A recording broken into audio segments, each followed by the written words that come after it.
你告诉我要解决什么问题？老师，我又咳嗽。哦。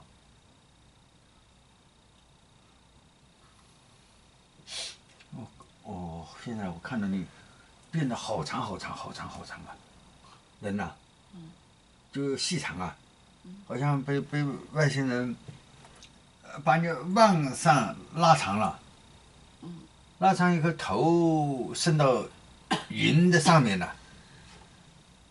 也就现在你的身高就是那个智能飞行物的高度啊，或者比它再稍微高一点点，就是你能头从上面看到它，但脚还在地上。那相当于就拔了细长了啊，拔了细长了。你在智能飞行物比高一点点，你从上面可以看它啊。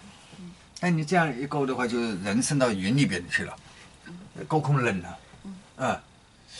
你说，哎呀，你把我拔得那么高啊！哎呀，你帮我拔那么高啊！哦，你说我看到另外一番风景了。我看到另外一番风景了。哦，只是这里有点太凉了啊。只是这里有点太凉了。哎，对，你说我长时间站在这里是受不了的。我长时间站在这里会受不了。对，我看到你们一点一点往地面下降啊。我看着你们一点一点往地面下降了。哎，对，你说我站在这个地方，就实际上他们拔高以后的，已经看到，地面的江河了。这是大江大河，小的还看不清楚，大江像长江这样的。我站在这里已经能看到江河了，大江大河了。就是相当于就在飞机上往下看了。飞机上往下看的是个，如果那个大一点的江河都能分辨得出来了啊。你说只是长时间在这个这么冷的环境呢，有点受不了啊。